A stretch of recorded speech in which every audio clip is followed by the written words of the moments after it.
Título B. Observações suplementares sobre a ansiedade.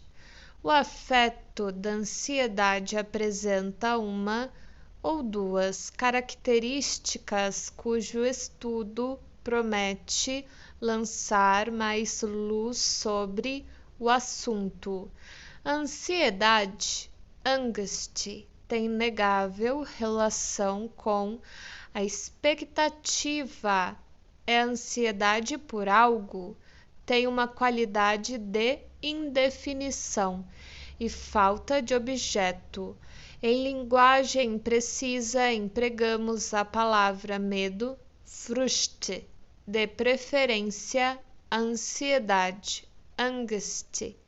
Se tiver encontrado um objeto, ademais, além de sua relação com o perigo, a ansiedade tem uma relação com a neurose que há muito estamos tentando elucidar. Surge a questão: por que todas as reações não são neuróticas? Travessão. Por que aceitamos tantas delas como normais? E, finalmente, o problema da diferença entre ansiedade realística e ansiedade neurótica aguarda um exame completo. Para começarmos com o último problema, o progresso que alcançamos é que fomos atrás de reações de ansiedade até situações de perigo. Se fizermos a mesma coisa com ansiedade realística, não teremos qualquer dificuldade para solucionar a questão. O verdadeiro perigo é um perigo que é conhecido, sendo a ansiedade realística a ansiedade por um perigo conhecido dessa espécie. A ansiedade neurótica é a ansiedade por um perigo desconhecido. O perigo neurótico é, assim, um perigo que tem ainda de ser descoberto. A análise tem revelado que se trata de um perigo instintual, levando esse perigo que não é conhecido do ego até a consciência. O analista faz com que a ansiedade neurótica não seja diferente da ansiedade realística, de modo que com ela se pode lidar da mesma maneira. Existem duas reações ao perigo real: uma reação afetiva, uma irrupção de ansiedade. A outra é uma ação protetora. O mesmo, presumivelmente, se aplicará ao perigo instintual. Sabemos como as duas reações podem cooperar de forma apropriada, uma dando sinal para que a outra surja, mas também sabemos que elas podem comportar-se de modo impróprio. A paralisia proveniente da ansiedade pode sobrevir, difundindo-se uma reação à custa da outra. Em alguns casos, as características da ansiedade realística e da ansiedade neurótica se acham mescladas. O perigo é conhecido e real, mas a ansiedade referente a ele é supergrande, maior do que nos parece apropriado. É esse excedente de ansiedade que trai a presença de um elemento neurótico. Tais casos, contudo, não introduzem qualquer princípio novo, pois a análise revela que, ao perigo real conhecido, se acha ligado um perigo instintual desconhecido. Podemos descobrir ainda mais sobre isso se, não contentes em rastrearmos a ansiedade no perigo, prosseguirmos indagando qual é a essência e o significado de uma situação de perigo. Claramente ela consiste na estimativa do paciente quanto às suas próprias forças em comparação com a magnitude do perigo e no seu relacionamento de desamparo em face desse perigo. Desamparo físico, se o perigo for real, e desamparo psíquico, se for instintual. Ao proceder assim, o indivíduo será orientado pelas experiências reais que tiver tido, quer ele esteja certo ou errado em sua estimativa, não importa quanto ao resultado. Denominemos uma situação de desamparo dessa espécie que ele realmente tenha experimentado de situação traumática. Teremos então bons motivos para distinguir uma situação traumática de uma situação de perigo. O indivíduo terá alcançado importante progresso em sua capacidade de autopreservação. Se puder prever e esperar uma situação traumática dessa espécie que acarreta desamparo, em vez de simplesmente esperar que ela aconteça, intitulemos uma situação que contém o determinante de tal expectativa de uma situação de perigo. É nessa situação que o sinal de ansiedade é emitido. O sinal anuncia: estou esperando que uma situação de desamparo sobrevenha, ou a presente situação me faz lembrar uma das experiências traumáticas que tive antes. Portanto, preverei o trauma e me comportarei como se ele já tivesse chegado, enquanto ainda houver tempo para pô-lo de lado. A ansiedade, por conseguinte, é por um lado uma expectativa de um trauma e por outro uma repetição dele em forma atenuada. Assim, os dois traços de ansiedade que notamos têm uma origem diferente. Sua vinculação com a expectativa pertence à situação de perigo, ao passo que sua indefinição e falta de objeto pertencem à situação traumática de desamparo, a situação que é prevista na situação de perigo. Seguindo essa sequência, ansiedade, perigo, desamparo, trauma, podemos agora resumir o que se disse.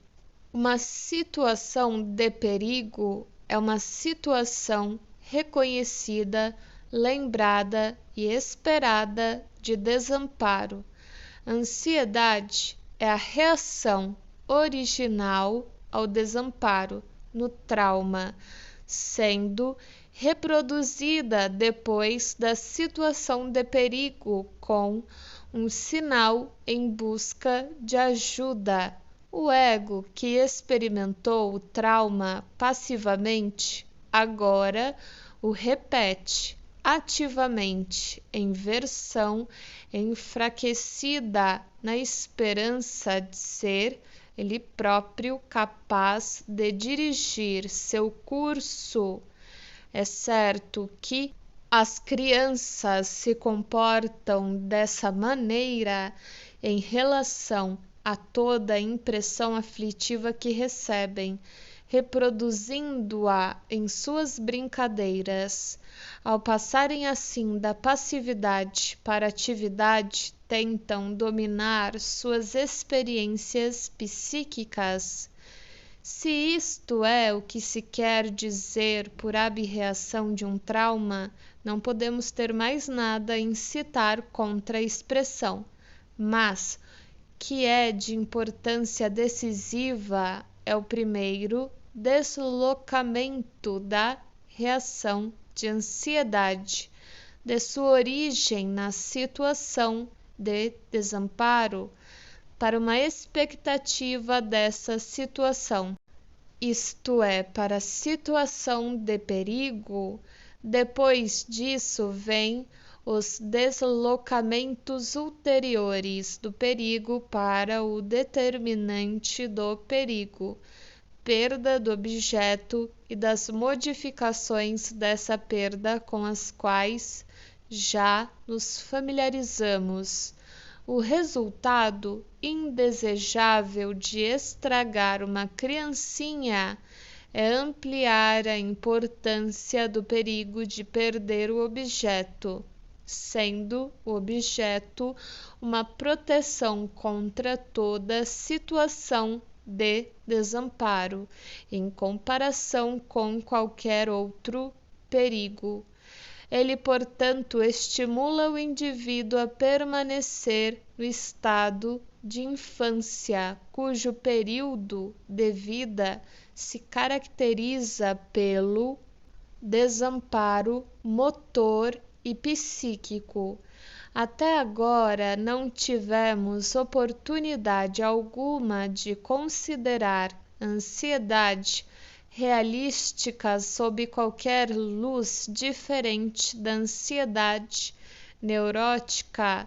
Sabemos qual a distinção. Um perigo real é aquele que ameaça uma pessoa a partir de um objeto externo, e um perigo neurótico é aquele que a ameaça a partir de uma exigência instintual. Até onde a exigência instintual é algo, também se pode admitir que a ansiedade neurótica da pessoa tenha uma base realística.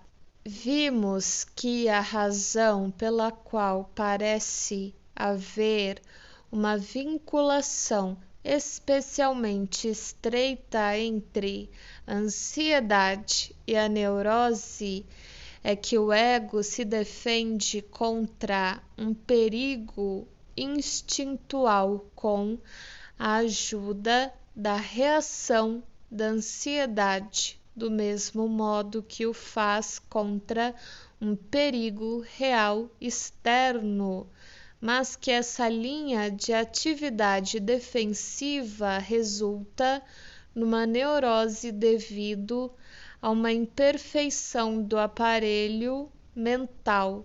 Chegamos também à conclusão de que uma exigência instintual frequentemente só se torna um perigo interno porque sua satisfação provocaria um perigo externo, isto é, porque o perigo interno representa um perigo externo. Por outro lado, o perigo externo real deve também ter conseguido tornar-se internalizado, se quiser que seja significativo para o ego. Ele deve ter sido reconhecido como relacionado com certa situação de desamparo que foi experimentada. O homem não parece ter sido dotado ou ter sido dotado num grau muito pequeno de reconhecimento instintual dos perigos que o ameaçam de fora.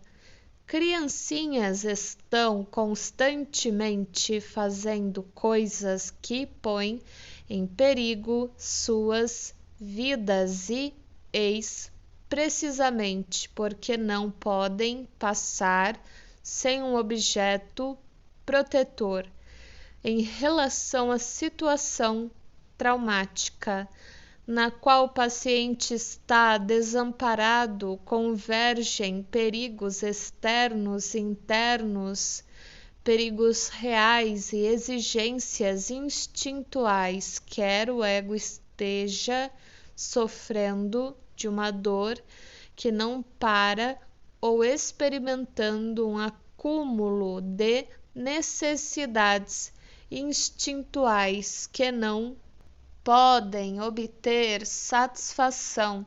A situação econômica é a mesma e o desamparo motor do ego encontra expressão no desamparo psíquico. Nesse sentido, as fobias desorientadoras da primeira infância merecem ser mencionadas mais uma vez. Fomos capazes de explicar algumas delas, tais como o medo de ficar sozinho ou no escuro ou com estranhos, como reações ao perigo de perder o objeto.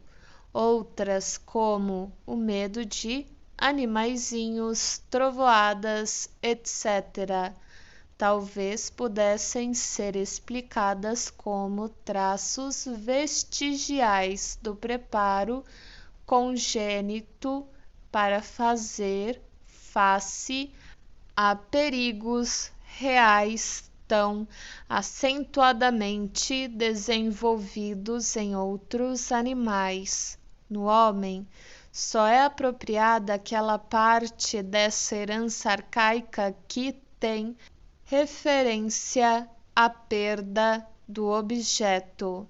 Se as fobias de infância se tornarem fixadas e ficarem mais fortes e persistirem até anos depois, a análise revela que o conteúdo delas se associou às exigências instintuais e veio também representar perigos internos.